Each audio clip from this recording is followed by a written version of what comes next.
Halo minasan, jumpa lagi bersama DJ Channel. Kali ini kita akan kembali melanjutkan pembahasan alur cerita anime Jujutsu Kaisen, tepatnya bagian keempat.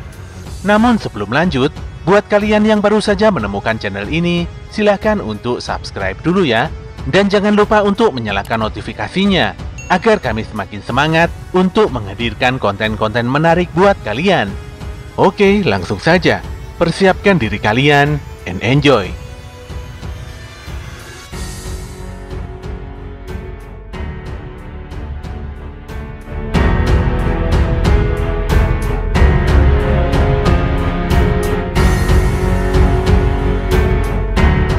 Dalam penyelidikannya, Itadori dan Ichichi bisa dengan mudah menemukan Yoshino yang kala itu sedang berjalan sendirian. Ichichi berkata kalau dia akan menggunakan roh terkutuk yang telah disiapkannya, yaitu Youtu.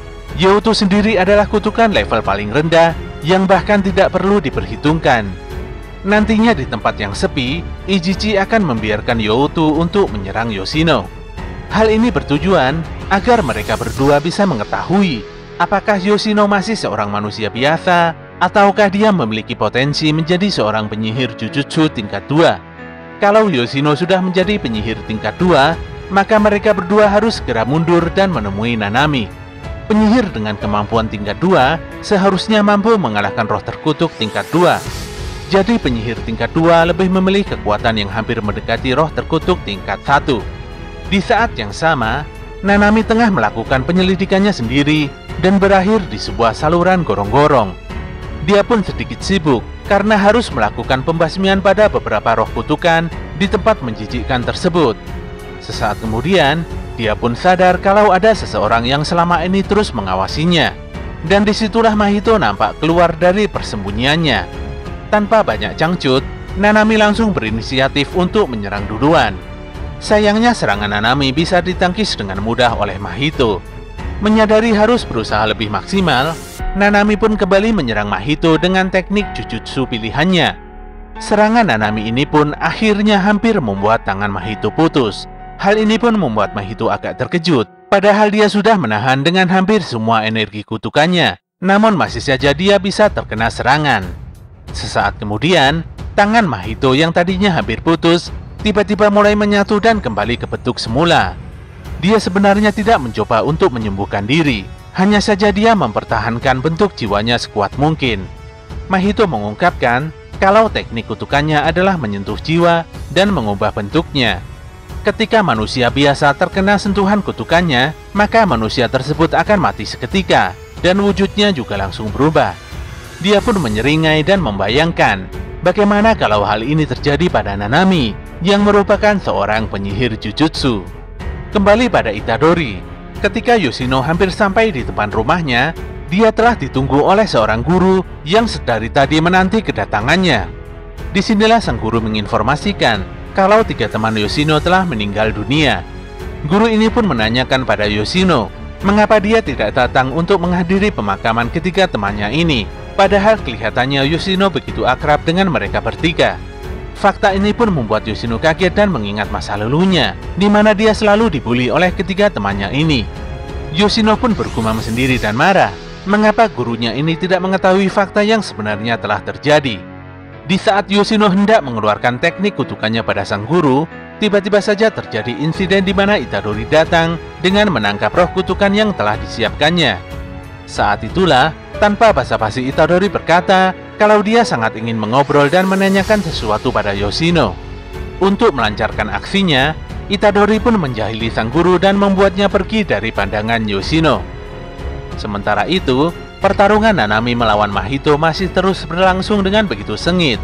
Kali ini Nanami terlihat agak tersudut dengan berbagai serangan kombinasi milik Mahito.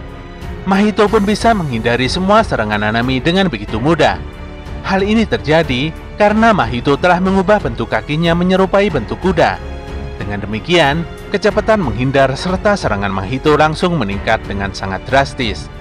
Ketika situasi sudah benar-benar tidak bisa diprediksi, Nanami pun mulai serius dan melepaskan dasi yang dikenakannya.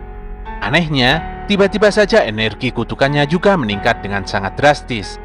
Nanami berkata kalau teknik kutukannya adalah menarik sebuah garis pada targetnya. Dengan perbandingan sedemikian rupa, Nanami bisa menciptakan kelemahan lawannya. Dia bahkan bisa menciptakan garis dan mengetahui arah kelemahan lawannya berdasarkan pada tinggi badan atau hanya lebar rentangan tangan saja.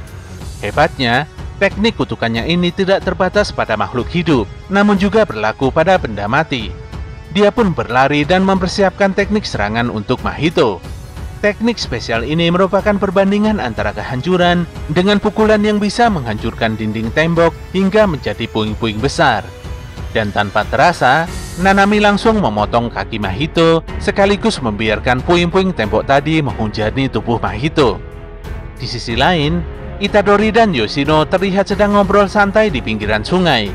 Untuk menguak fakta yang lebih dalam, Itadori pun bertanya pada Yoshino tentang insiden mengerikan yang terjadi di bioskop yang belum lama ini telah ditonton oleh Yoshino kemarin. Yoshino pun menjawab kalau dia sama sekali tidak mengerti apa-apa tentang kejadian tersebut. Sebenarnya Yoshino sudah mengetahui kalau Itadori ini adalah seorang penyihir Jujutsu. Tentunya informasi ini didapatkannya kemarin dari Mahito. Tanpa terasa, obrolan Itadori dan Yoshino bergulir dengan sangat nyaman dan semakin akrab.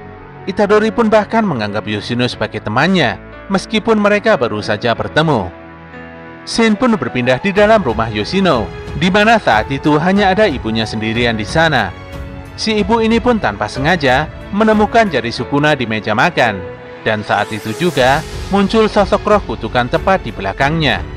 Singkat cerita, ibu Yoshino pun harus tewas karena diserang oleh roh kutukan yang sangat tertarik pada jari Sukuna. Walaupun ibunya telah tiada, Yoshino pun tetap berangkat ke sekolah pada esok harinya. Dia sangat marah dan merasa kalau ada seseorang yang tidak menyukainya dan mungkin saja menaruh dendam pada ibunya. Di saat yang sama, Mahito membuat sebuah penghalang besar di sekolah Yoshino. Di hadapan Geto, Mahito berkata kalau ini adalah penghalang yang tidak terdaftar di wilayah sipil. Semua orang yang terperangkap di dalamnya tidak akan bisa keluar. Beberapa orang dari luar bisa memasuki penghalang ini, namun hanya terbatas pada orang-orang dengan energi terkutuk yang lemah saja. Geto pun berpamitan pergi setelah sedikit berbasa-basi dengan Mahito. Di dalam gedung sekolah, sihir penghalang Mahito membuat banyak murid-murid pada jatuh pingsan dan tidak berdaya. Disinilah diketahui kalau kedatangan Yoshino ke sekolah adalah untuk membuat perhitungan atas kematian ibunya, khususnya pada mereka yang selalu membulinya selama ini. Ketidaktahuan teman-temannya ini membuat tindakan Yoshino semakin tidak terkendali. Dia pun mengajar temannya habis-habisan dengan energi kutukannya. Tidak berselang lama, Itadori terlihat datang untuk menghentikan tindakan gila Yoshino. Disinilah terkuak fakta kalau di belakang Yoshino terdapat roh kutukan besar yang selalu bersamanya. Pertarungan pun tidak terelakkan antara Itadori melawan Yoshino. Serangan Itadori nampaknya tidak begitu berefek pada fisik Yoshino, apalagi ketika Yoshino berada di dalam kutukan yang mirip dengan ubur-ubur. Dengan amarah tinggi, Yoshino pun menyerang Itadori dengan cara menangkapnya di dalam jeratan kutukan ubur-ubur.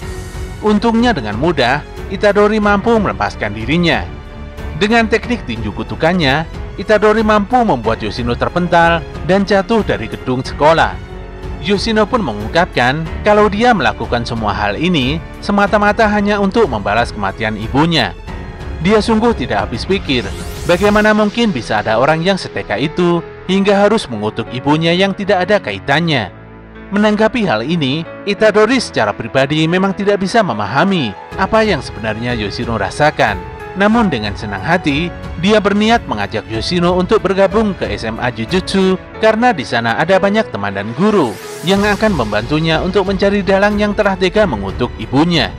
Tanpa diduga, dari atas tangga Mahito datang dan langsung menyerang Itadori. Mahito yang selama ini berpura-pura baik, nyatanya tega mengubah Yoshino menjadi sosok kutukan mengerikan untuk menghabisi Itadori.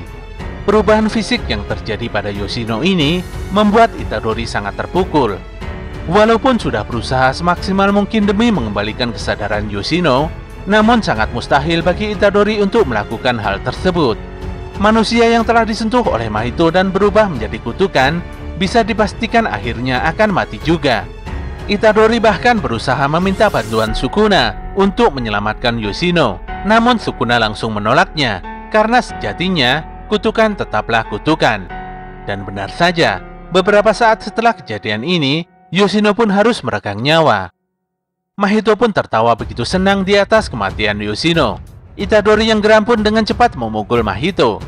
Di saat Mahito mengira kalau tinju Itadori tidak mempan padanya, tiba-tiba saja mulut dan hidungnya langsung mengeluarkan darah.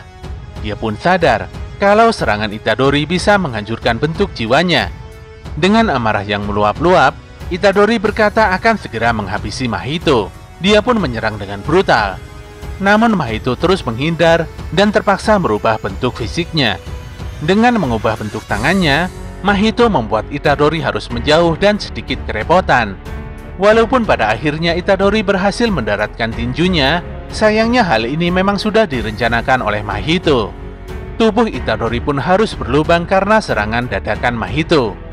Dengan sombong Mahito berkata kalau Itadori tidak akan pernah bisa mengalahkannya. Dia bahkan meminta Itadori untuk bertukar tubuh saja dengan Sukuna. Sesaat kemudian, Mahito memegang tubuh Itadori dan hendak mengubah bentuk dengan teknik kutukannya.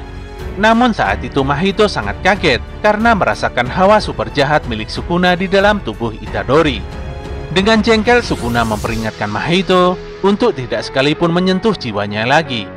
Sukuna juga sangat geram karena Mahito telah meremehkannya. Sukuna pun meminta Mahito untuk lebih menyadari posisinya yang begitu rendah dan tidak sepadan dengannya. Tekanan Sukuna yang mengerikan ini membuat Mahito terdiam dan tidak bersuara sama sekali. Sementara itu Itadori memastikan kalau dia tidak akan bertukar tubuh dengan Sukuna karena dia sendirilah yang akan membunuh Mahito. Dia pun memegang kepala Mahito dan kemudian membenturkannya berkali-kali. Ketika akan dihabisi, Mahito masih melakukan perlawanan dengan cara berpindah di belakang dan mencoba menyerang balik Itadori.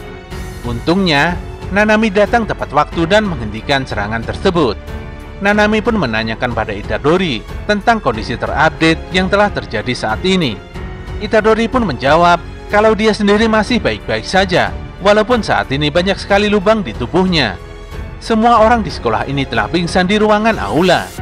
Nanami mengetahui kalau ternyata serangan Itadori cukup berdampak pada Mahito. Nanami pun menginformasikan kalau serangannya sendiri tidak mempan pada Mahito. Untuk itulah, Nanami memiliki sebuah rencana untuk membuat celah dan menghujani Mahito dengan tinju milik Itadori. Bagaimanapun caranya, Nanami dan Itadori harus membasmi Mahito di tempat ini dan sekarang juga. Dan cerita pun masih berlanjut lagi nanti pada bagian kelima ya. Bila kalian suka video ini, silahkan di like, komen, dan share sebanyak-banyaknya. Jangan lupa juga untuk subscribe ya. Kami pamitan dulu, dan sampai jumpa lagi di konten kami selanjutnya.